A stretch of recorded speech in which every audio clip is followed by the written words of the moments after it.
So good afternoon. I'm Debbie Rydberg with the Elk River Area Chamber of Commerce. Thanks so much for joining us today on this meeting.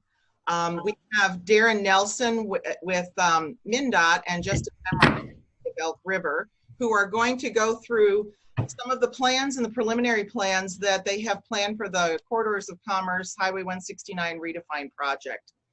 Because there are about 60 some people on this call, I'm going to ask that you keep yourselves all on mute, and that if you've got questions, to please put them in the chat box. Darren and Justin are going to go through their presentation, and then we're going to be monitoring the chat questions and try and aggregate them and get to as many as possible. We will also save the chat box so that if there's questions that we don't get answered, we will be able to respond to this group after today's presentation. So without further ado, Darren, I'm going to turn it over to you to share your screen. And as far as I can see right now, Darren, Justin, and myself are the only ones who are unmuted. So everybody else should be in mute mode. Sound good? Sounds great. Okay. Thank you, Debbie. Are you able to hear me okay? Yep. Perfect. All right. Give me a second here. We'll try to get this PowerPoint presenting here.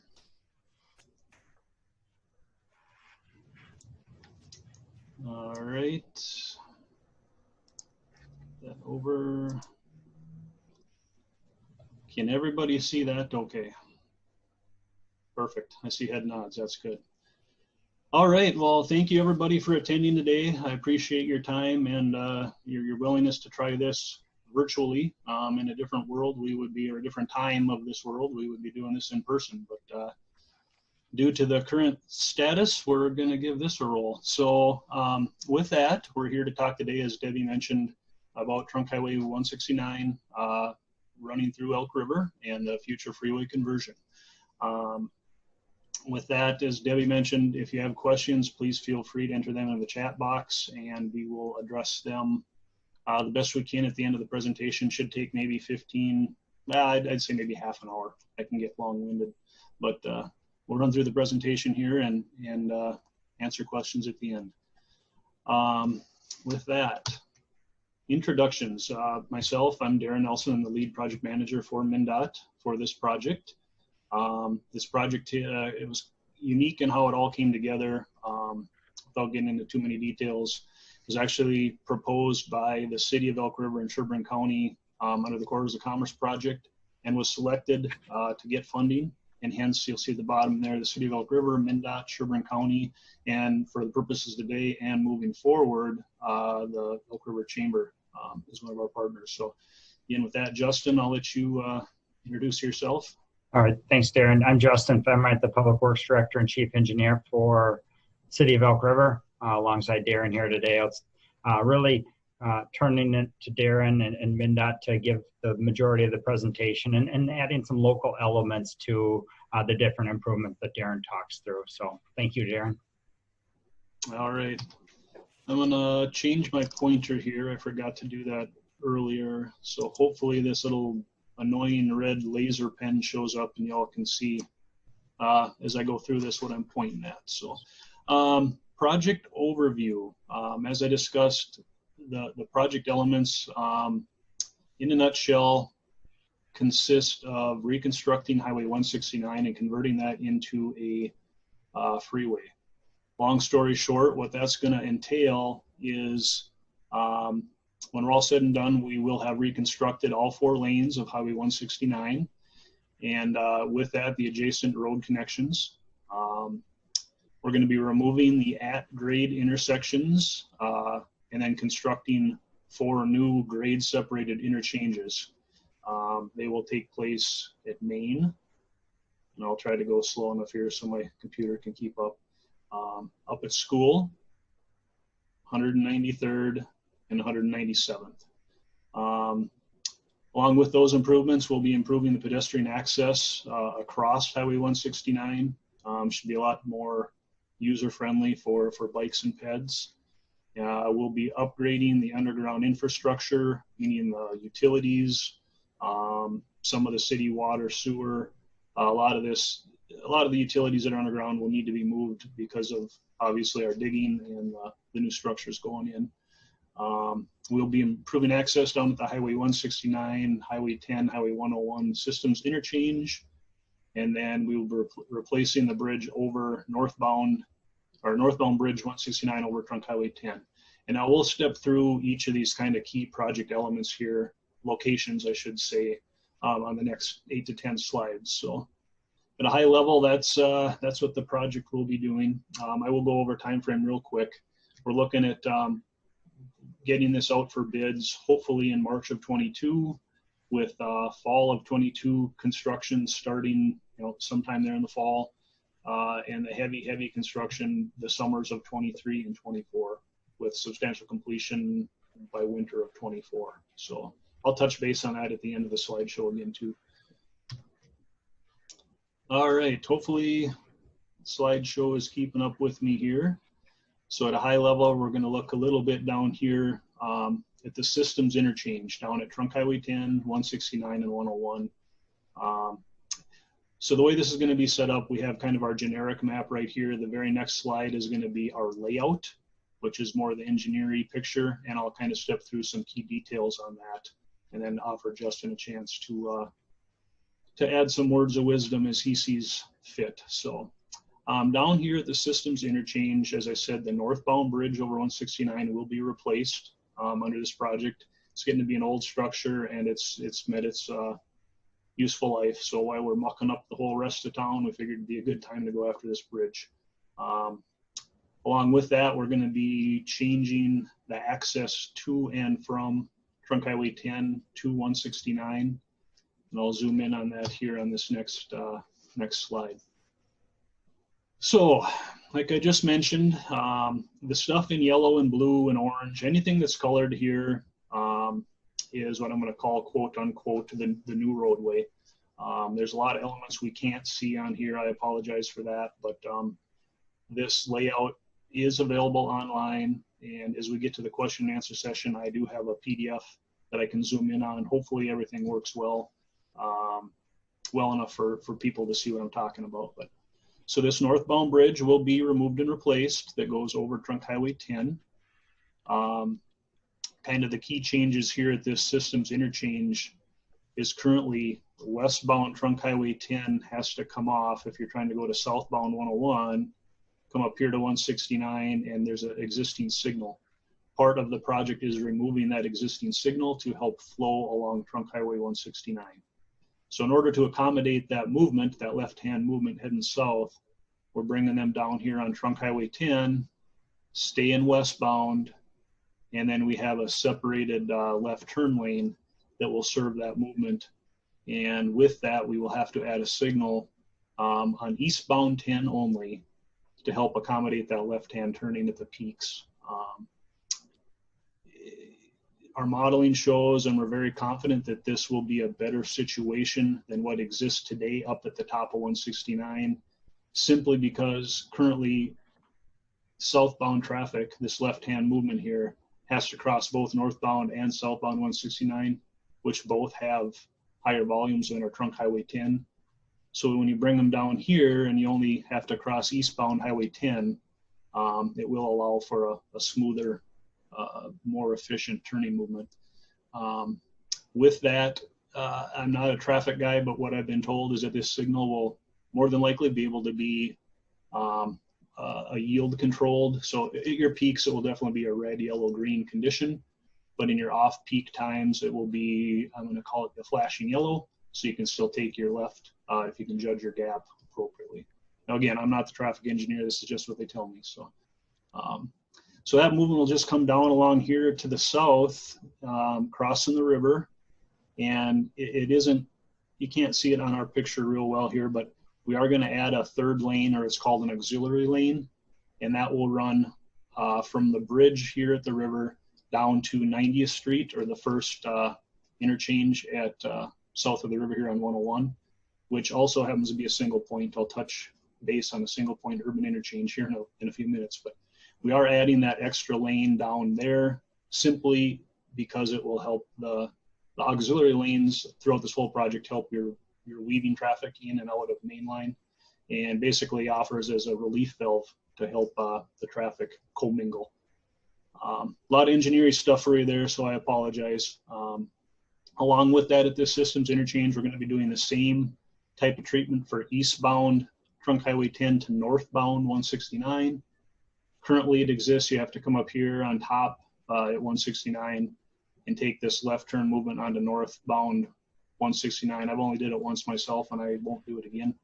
It's not a real comfortable situation. So by down here, by allowing this left turn, just like the other movement that it mirrors up here, we're allowing for a better movement there. This is not a very heavy movement. It's what we call a redundant movement. Anybody that's kind of heading eastbound on 10 going north is probably cutting through Elk River anyways. So it's a pretty small volume of people making that movement. Spent a little more time on that than I normally would, but it was very clear in our first meetings with the public that people had a lot of doubts about this left-hand turn being able to function and work, and we're very confident that it will be better than what the existing condition is today. Along with that, down here, we will be acquiring some property to put in some stormwater ponds down here, the north side of the railroad track on the east side of 169. That's what these blue shaded areas represent. That's to treat our stormwater that's running off the highway. I think down here, that's all I have. Justin, do you have anything that you need to add at the systems interchange?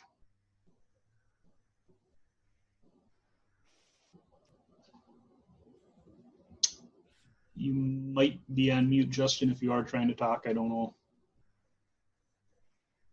Oh, unmute. There we go. The last thing I think we should touch on is the continuation of that auxiliary lane for northbound 101.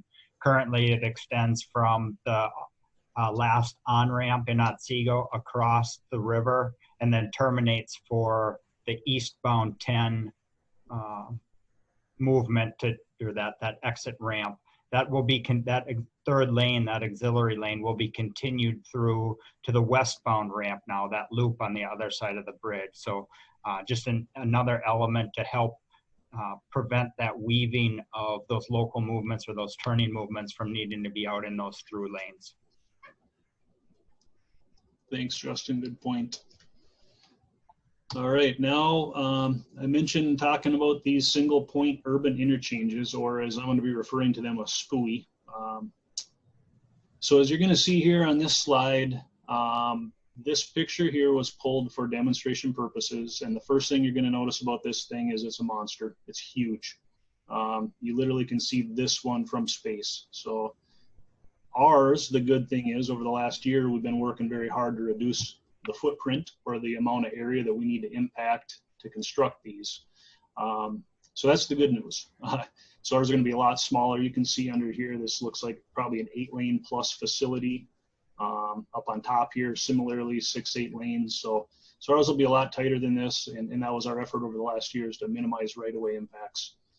So long story short, what I want to demonstrate on this slide is that the single point urban interchange that's depicted here by the Iowa picture shows the side street going over top of the freeway, meaning the freeway is depressed in this location.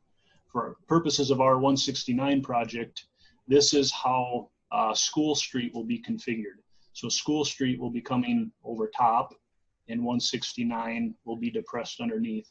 And I'll get to that detail in a little bit here. This is more just for getting a frame of reference. Down here in this bottom right corner is actually what I was referring to before. This is just south of the river, down Trunk Highway 101. I'm not supposed to say Trunk Highway. It's a habit. I apologize. Highway 101. And 90th Street. I think there's also a county road number, which I'm not familiar with, but 39. 39. So in this case, the good thing is anybody can drive down here and check out what these single points interchanges are going to kind of look and feel like. They're scattered throughout the metro and other areas, but for this one, 169/101 actually goes over top, and the side street is depressed. For our purposes of our project, Main Street and 193rd will be configured in this configuration. So meaning those side streets will be depressed, 169 will go over top.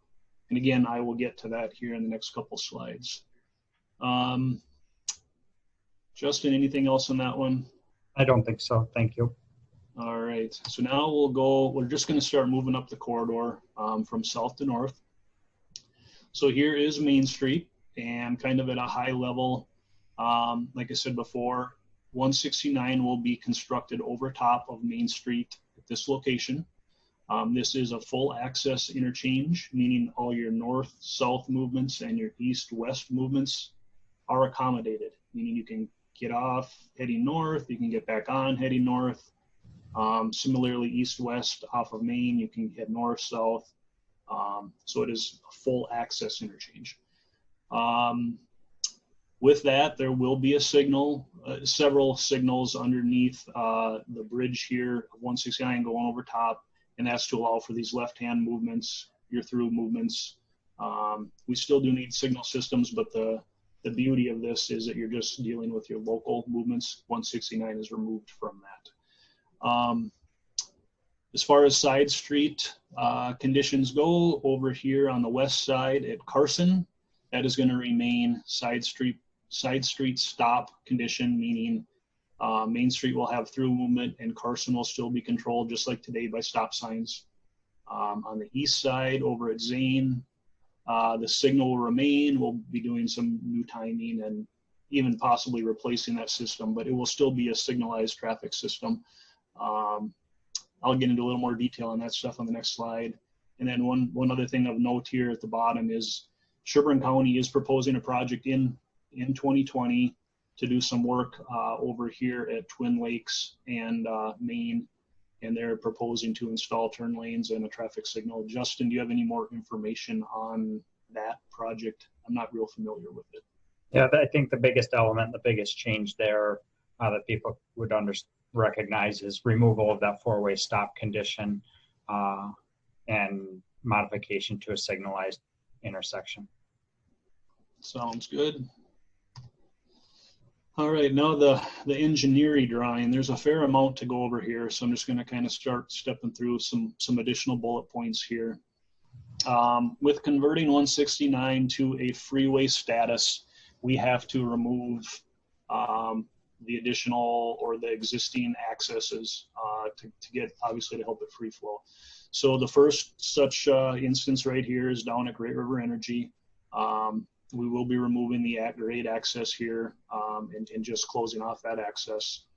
I'll touch on right-of-way a little bit later, but our right-of-way department will be reaching out to landowners and starting to talk about short-term impacts, long-term impacts, what all that means very soon. Now that we've gotten through this layout stage, our right-of-way folks will start being very active. They've already talked to a few folks out there, but dealing with this type of stuff and construction impacts is what we'll be focusing on here moving forward with our right-of-way department.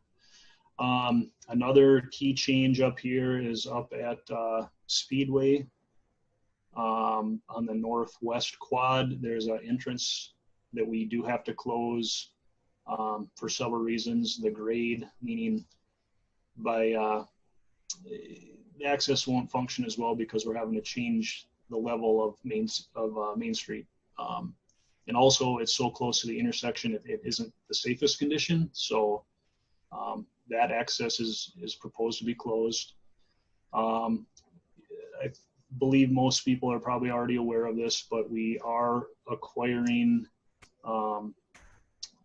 both the Salvation Army store and the Kentucky Fried Chicken properties to allow us for additional stormwater ponding.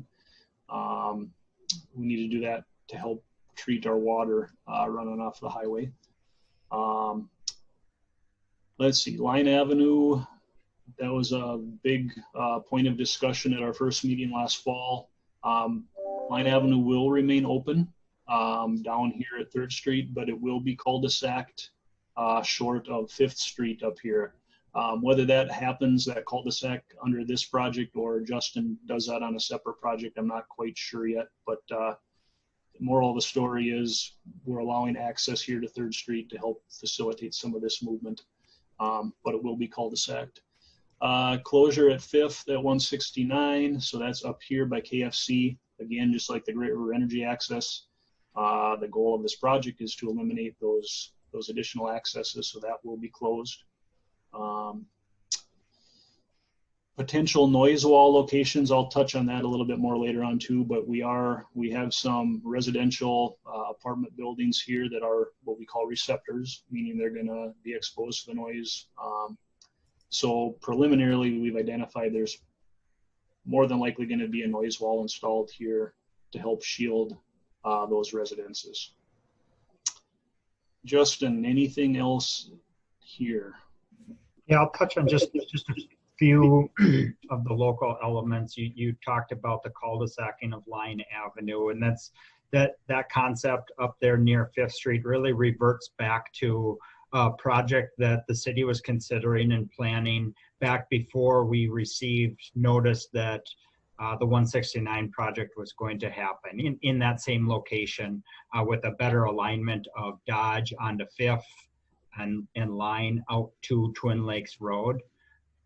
Wanted to get through the study and the preliminary engineering on this mainline highway to figure out before moving forward on that is, did that make sense with the final improvements out on the highway? And we're developing more clarity around it being still or something that we should resume. The timing on which we would do a project like that is yet to be determined. There's some acquisitions, some right-of-way acquisitions that we need to make through there, as well as learning a little bit more through the final design, and as MnDOT moves towards understanding what their staging and sequencing is on the mainline highway, is from a local perspective, should we be making that before a stage 1 construction, after a stage 1, before a stage 2, after a stage 2, and where we should be making that to make sure that we have local routes and local connections on our system that support all the businesses and residents locally during that project. So more to come and more clarity to be developed around timing on that. But that is what we're talking about. And as Darren pointed out, a departure from where we were at in October is continuing with the full intersection of Line, Zane, and Main signalized as it is today down in that location. Able to revert back to that.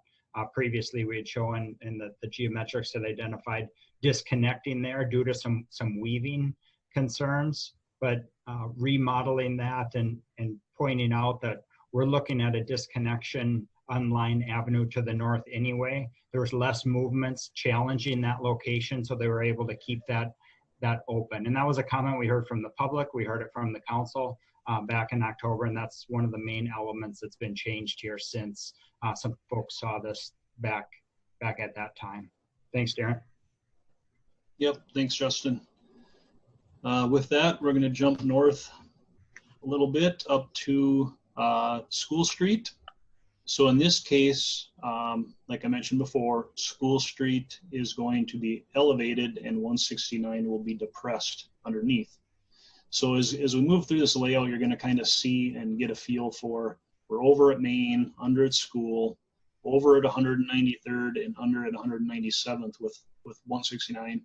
And there's many reasons for that, but the primary one is really earthwork balance and trying to get the best bang for the buck and utilizing all the dirt that's on site rather than having a truck haul and wasting all that material. So you're going to get kind of a rolling, we call it a profile, but a rolling road up and down. With that, here at School, like I said, School Street Bridge will be on top of 169. Again, there will be a signal system, several signals up here that are allowing for all the turning movements on School Street.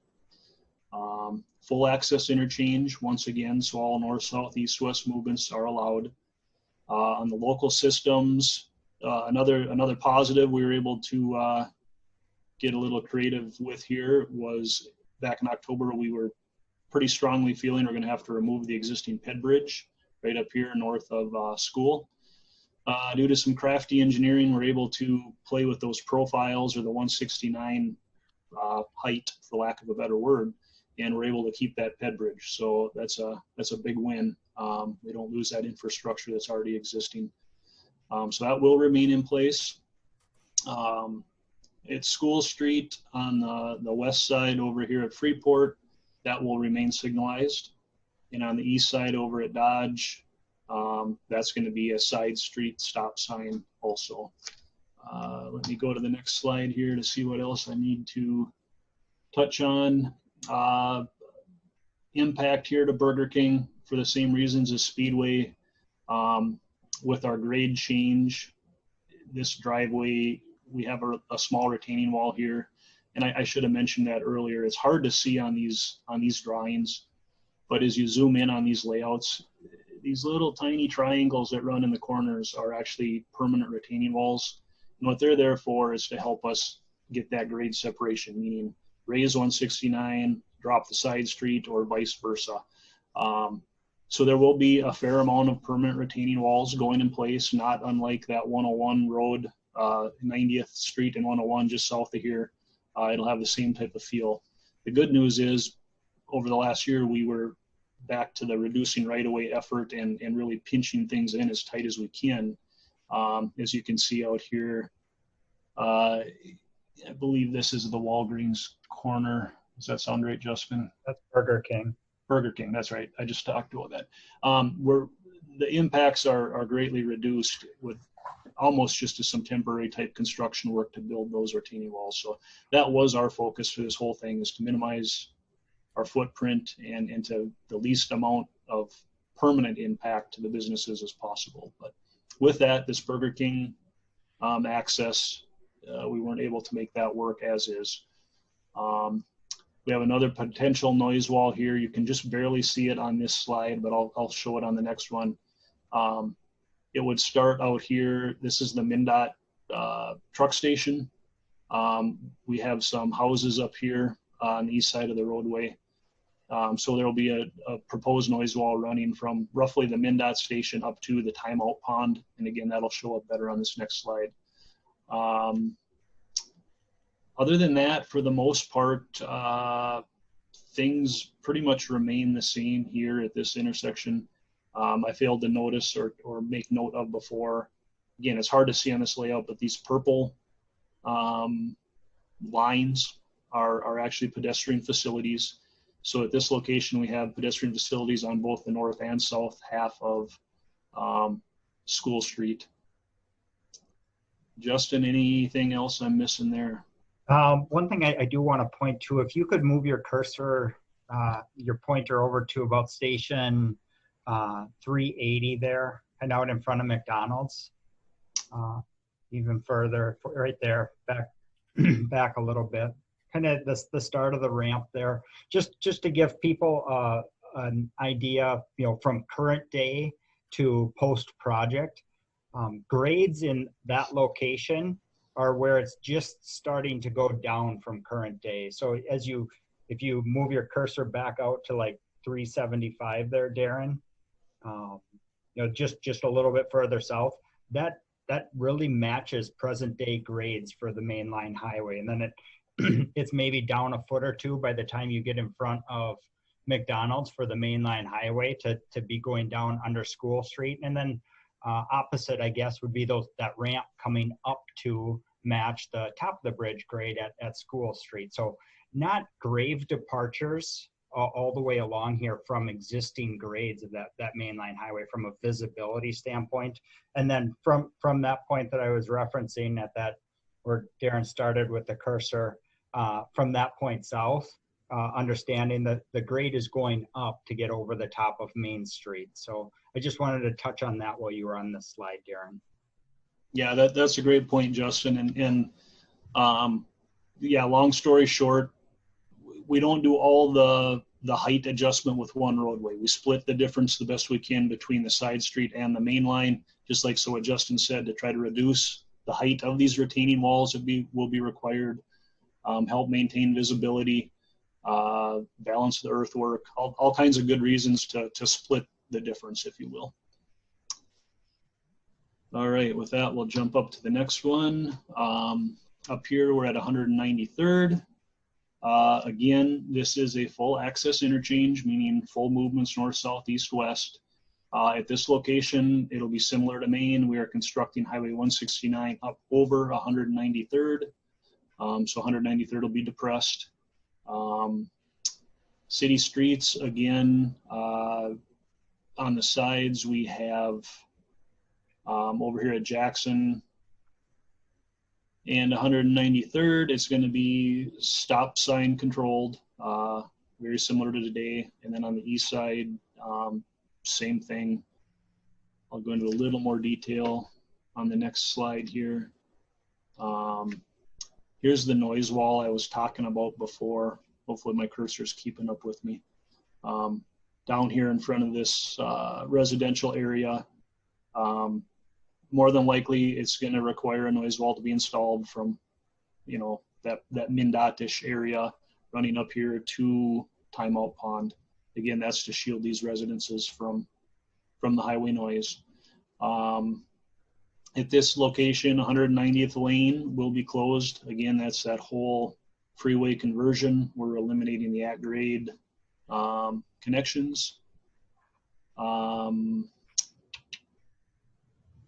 Other than that, at this location, I don't think, you know, we're doing a little bit of realignment up here at Jackson and Maine to help these movements get squared up, so it's not as much of a skew. Justin, anything else here? Yeah, I think a point too on those side street connections there at Jackson and Holt, as Darren was just pointing at, you see the limits of the improvements, kind of the end of the colors, and really that's running back to make sure that grades are adequately and properly tied in, and there's sufficient room and sufficient distance to taper into and make sure that we match lane configurations that are required going across that new single point interchange. Some similar case over on the east side, you'll see that the colors kind of extending just east of and right in front of the district headquarters. And that's really to touch down all those grades, as well as start developing those lane configurations we need going into that interchange location. Really no access modifications at this particular interchange. Darren didn't touch on it, but there will still be that access in for the gas station in that location. So I think that's about all I had to add on that one right now, Darren. Sounds good. All right, now we'll jump up to 197th. So at this location, 197th will be over top of 169, so we'll be depressing 169 below. This is only a half access interchange at this location due to not as heavy of a volume and need for these south side legs, I'm going to call it. So at this location, you can only get on and head north or get off coming south. And then you'd have to use the frontage road system, Evans or Holt, to come down and actually make your movement. So say you're leaving right here, you'd have to come south on Evans, make a left-hand turn, and then head south onto the ramp here. You'd have to cross the freeway and then head south over at this location. I didn't do a very good job explaining that, but with that said, this is set up in the future so that we could add those south ramps. There definitely would be some business impact if that ever does happen.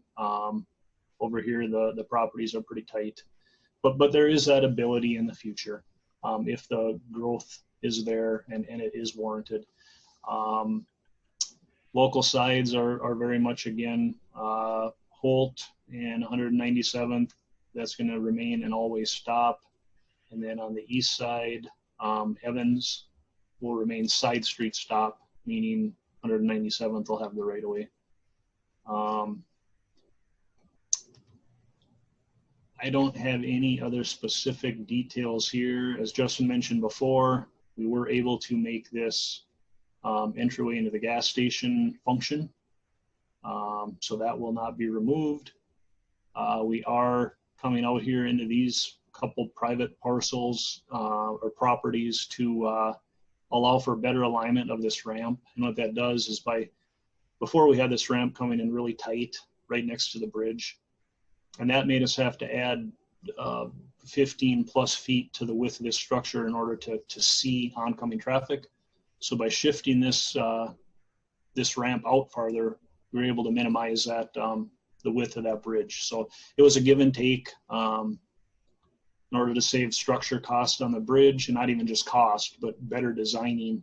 So we have better sight corners. We just pushed that that ramp out a ways. With that, I think that's all I have up here. Justin, what do you, anything else? No, I touch on a little bit that, stepping back to that original geometric preliminary design that was completed back between 2008 and 2010 had identified a partial interchange at this location, meaning 2 ramps. So we didn't depart from that. That's a couple reasons for that is, one is the traffic demands themselves don't constitute a full access interchange at this location. And I know Darren mentioned that there can be some considerations for potentially adding those other 2 ramps in the future. But what ends up happening is the touchdown points of those ramps on the south end get really close to the on-off ramps from 193rd and create some concerns there. So specific to this one, those are some of the considerations to why this is a half diamond interchange.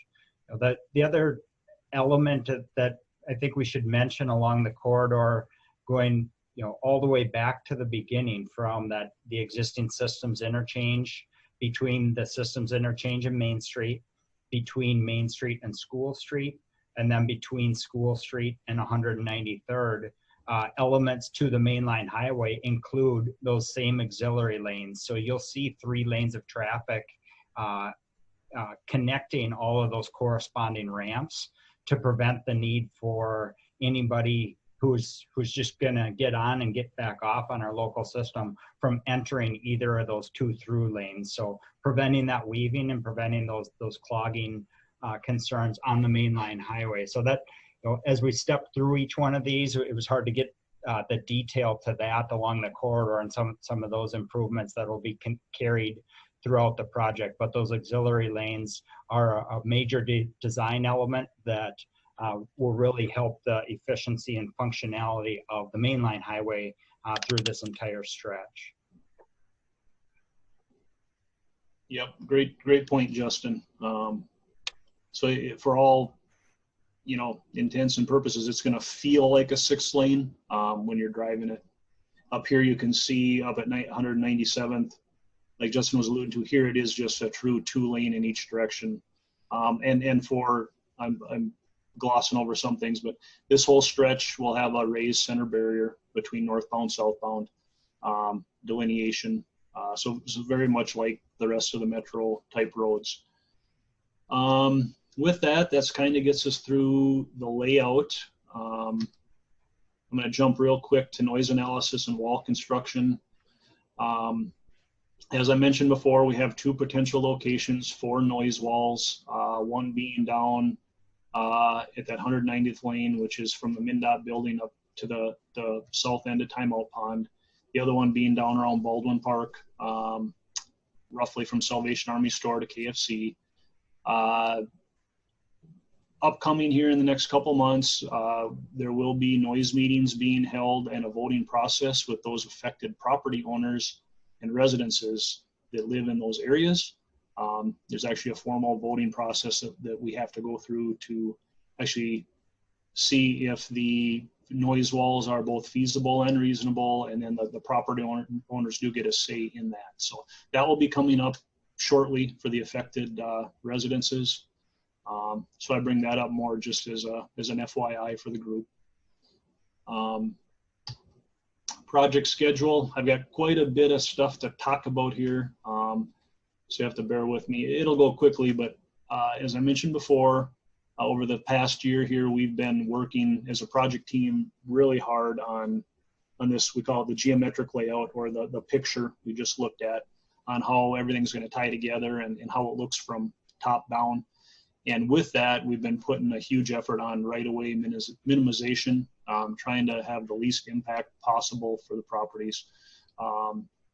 So over the last year, we've been getting to where we are today. We're hoping to get final signature on that layout, and so we can enter the final design phase. With that, once we get that final layout signed, we will, as I mentioned before, our right-of-way folks will start talking to business owners once we know the construction impacts, exactly how far we have to go back on private properties and to allow the construction primarily of those retaining walls in order to get our grade separation. So that process will be starting. So a lot of the businesses and or affected properties are going to be getting calls from the DOT right-of-way staff.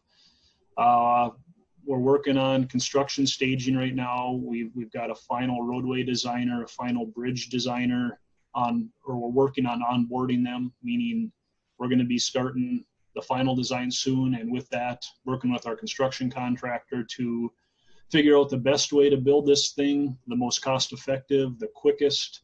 That's the whole point of the next year and a half here is getting through that final design and figuring out how we're going to build this and truly what the impacts are going to be to the traveling public and the locals. What we can expect when and where. We're not to that level of detail yet. We're just entering it, but we're getting there. We did a lot of lifting yet, but we got a lot to do yet. So the utility relocation, that is something that could show up sooner than later. I talked about before how both the city of Elk River and private utilities, your charters, your Quests, your power companies, there's a lot of conflicts on this corridor due to us literally digging a hole and building bridges. So in a perfect world, we could get rolling. We, meaning the utility companies, hopefully will be able to start moving their stuff as soon as, next summer, fall, in preparation for construction so that they're out of the way so we don't have construction delays and impacts. In a perfect world, we'd have all the utilities cleaned out of the corridor before we start work. That won't happen because we physically just can't do that at some locations. But you're going to start seeing that type of activity probably later next summer. You've probably already seen some of our drilling rigs out there drilling holes for our deep foundations for our bridge design, what type of footings and whatnot we're going to build those with. So you're going to start seeing stuff happen out there. You already have. It'll probably just continually ramp up. With all that being said, we're shooting for construction letting or letting this out for bids in March of 2022. And the intent would be to have some type of construction starting late summer, fall of 2022. And then, like I said before, the brunt of the construction is construction 23, summer 23, summer 24, and then hopefully have that substantial completion by the end of 24. With that, there's some city-led efforts, municipal consent. Justin, do you want to talk a little bit on your process? Yeah, I think this is really the first time we've rolled back out, what we've been working on over the last 6 months as a project team through kind of trying to finalize this preliminary design. This particular rendition has been down to central office for review a couple of times now with comments that come back. Looking at our June 1st meeting in work session to bring this to the city council, give them a presentation very similar to this and step through some of those design elements that have changed since last year based on the comments received. From that, I think we would be looking at scheduling an open house if we're allowed to do so. Might be a virtual format like this. We are putting together some other tools that everybody can use for gaining some information on this, watching a video clip of me stepping through a lot of these same things that Jim just did, and we'll be loading those on our project page. So how we roll that out to a public open house ahead of then a final public hearing and consideration by the council probably into July for granting municipal consent, thereby kind of pushing this thing into final design by your team, Darren. Sounds good. Yeah, we're closing in on the end here. This slide again kind of talks about the overall plan, which I just talked about. Some high-level assumptions that I can share with the group. Kind of the ground rules, if you will, for the contractor is Trunk Highway 169 or Highway 169.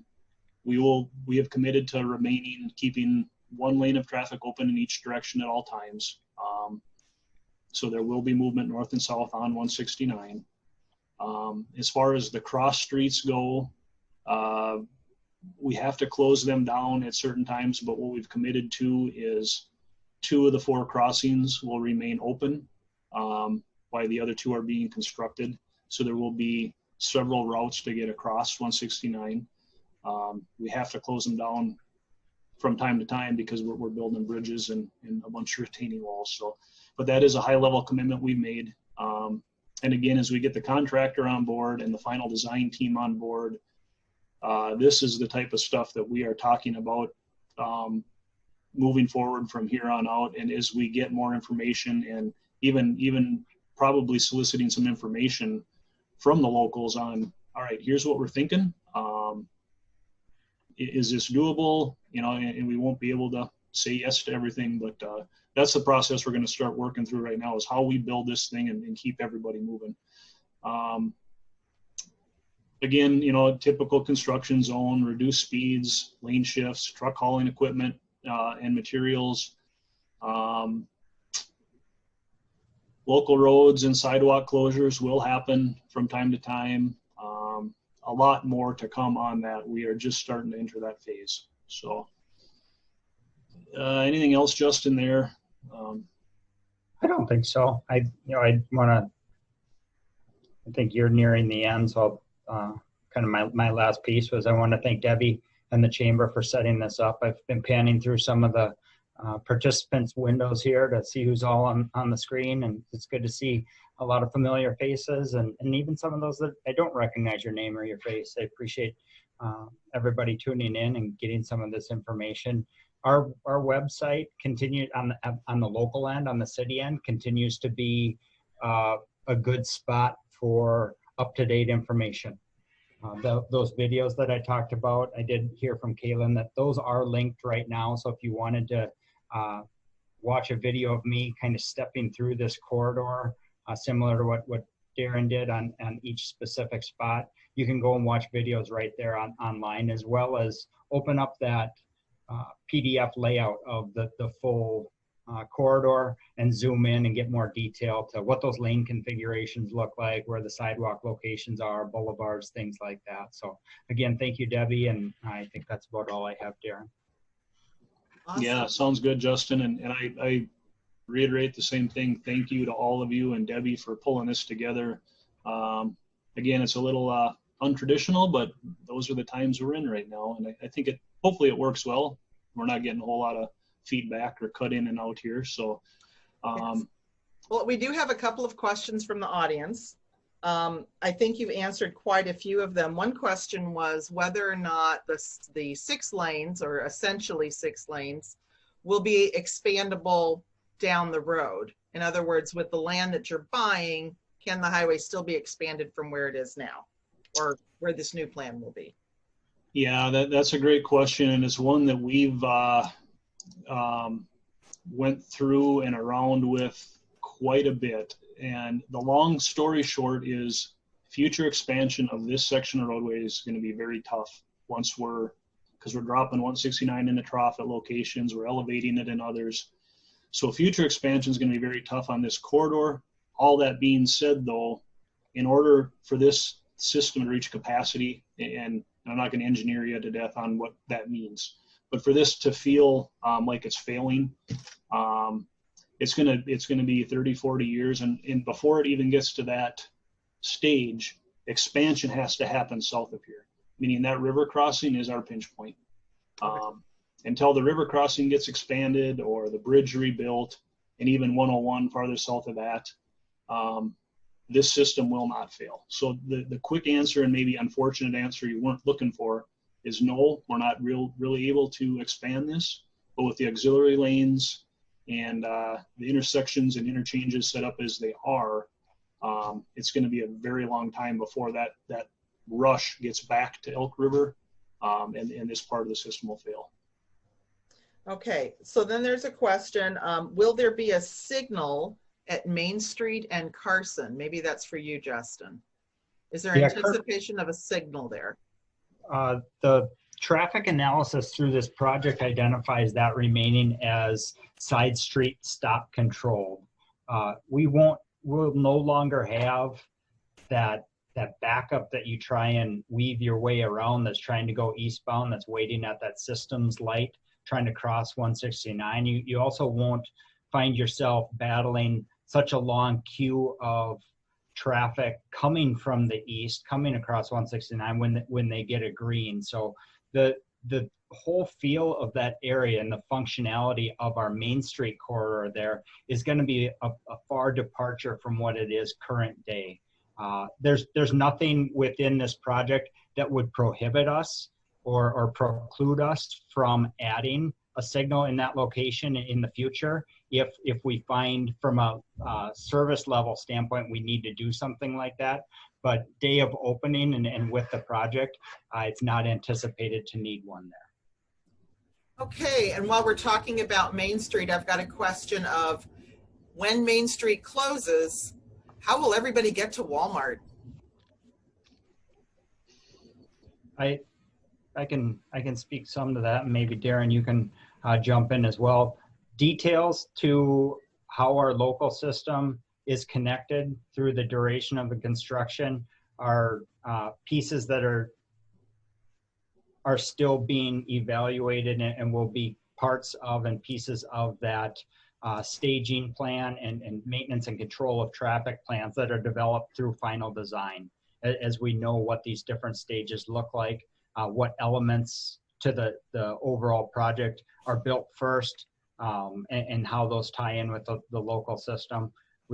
MnDOT's hired a construction manager to really be that voice at the table during the final design process to help us through that, because those are big concerns and big challenges that we need to have as right as we can make them. Will it be as accessible as it is today?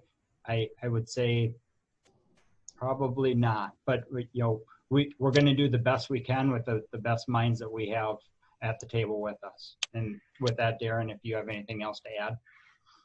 No, I think you nailed it, Justin. I agree. We're going to be very cognizant of our local movements and what it takes to get people in and out. Traffic will divert. Once we get into final design, we'll even run some models. And again, models are only models, but we have ways that we can try to help analyze once we close this intersection, what's it going to do here. So we will keep all that in mind. We will work our way through that. There's going to be inconveniences, no doubt. It's a huge project, but we will be aware of that. And those are the details as we get to them stages, as we work through this process. We will be forthright and bring that out, so everybody knows what we're thinking. Okay, we have another question. Someone is concerned about local traffic coming south on Holt Street is going to be a real hazard. Trying to turn left and cross the traffic to reach the interchange at 193rd to go south. Is that making sense? It makes sense. I'm getting up to Holt.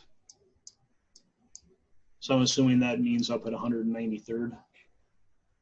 193rd or 197th? Yep. So I believe what that question is asking is, with not having a southbound on-ramp from 197th, that traffic will have to go west on 197th and then head down south on Holt, if I'm interpreting that correctly.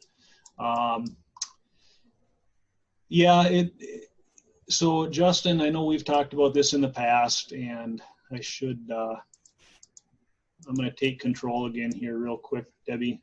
Yep. just to show where I believe we're talking about. So bear with me a second here. And the layout should be showing up zoomed in here shortly. I believe this is the intersection that we're talking about. Is that showed up yet? No. All right, so it could be cooking here for a little bit. Again, all I can say about that is we have modeled that. Our traffic have looked at that, and I'm assuming it's right here that we're talking about. The modeling shows that there's not that huge of a movement trying to get southbound from 197th, and that this intersection will function just fine. Justin, any other recollections that I'm missing on that?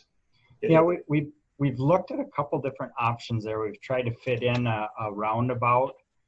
There's some concerns with the proximity of that of a roundabout in that location to that single point interchange and that stoplight for the single point right in the middle of the intersection. Current day alignment of Holt as it reaches Jackson and 193rd is proposed. Post project and with the project, it's proposed to be very similar. Similar to the question at Main and Carson, which I think everyone probably on this call, if you've been through Elk River, would agree that Main and Carson down there, it's kind of challenging to get in and out of. This one, probably less challenging, but there's still some challenges there current day as you have to try and battle those queues of traffic coming through the signal system and make quick decisions there. It's a location that what they're proposing right now is stop street controlled, but I don't think anything we would build with that project would preclude us from considering signalized control at this location in the future. Again, we've tried to lay out a roundabout there and can't quite fit that in. We have some real constraints on the west side there with the cemetery and not really being able to get in there. So we have looked at it a couple different times, and as Darren mentioned, that's where the modeling is showing it functioning right now as being able to handle it with that continued side street control at that location. Okay. Talking about the intersection by the cemetery, right? Okay, so this person's actually talking about the intersection further north by Aldi, Goodwill, Noble Quilter, Pearl Vision, that area on Holt.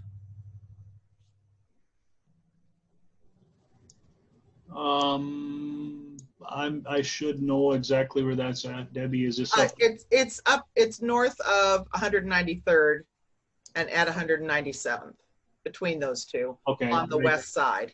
Yep. Up in this, I don't know how slow my map is showing up here, so I apologize for that. Your map hasn't moved. Yep. So up at this location? I don't see it move. Yeah, it's probably really laggy with this many people, so I apologize for that. But the same explanation Justin just had is, yeah, those people trying to head south on Holt, the modeling shows it's going to function just fine today. If in the event it doesn't, like Justin said, there's things we can look at and do in the future. That's being that more on the local system. I don't want to say a whole lot about that and misspeak on Justin's behalf, but from everything we ran so far, it doesn't appear like it's going to be an issue.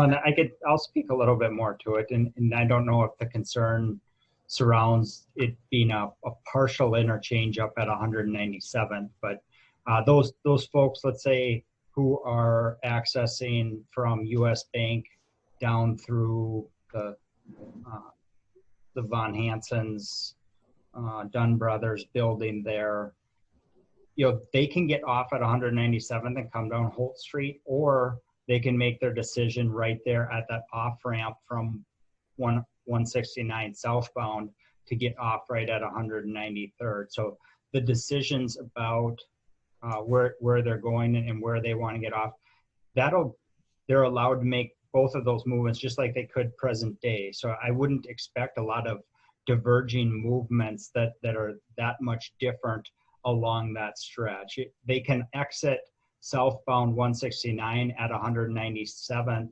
go east on 197th to get over to the east side. And I would expect most movements who are looking to be at the Menards, Coburn's, Zylstra, northbound Liquor would actually do that, not necessarily stay on the west side, go to the west and come down Holt only to come across. So the modeling itself, doesn't show there being a huge increase or departure from current day movements along there with the changes out on the highway.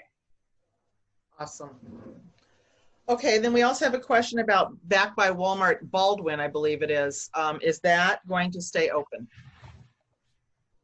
And is that Fifth Avenue area? What's happening with Baldwin? At the present time, we're not proposing any changes to Baldwin. It would still be connected at 5th. It would come down to 3rd and be connected over as it does present day. Okay. Awesome. Awesome. Let's see here. I don't think I have any other questions.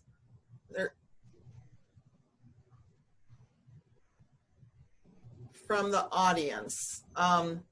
If we haven't answered your question, you want to raise your hand from the box below, and we'll see if we can't get to it here. Okay.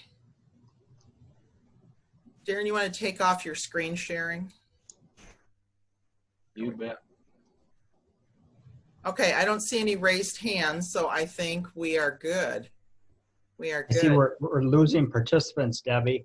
Yeah, we are losing a few people. Exactly. It is time to wrap up. Darren and Justin, I want to thank you both so much for doing this and for trusting us to get this done with you.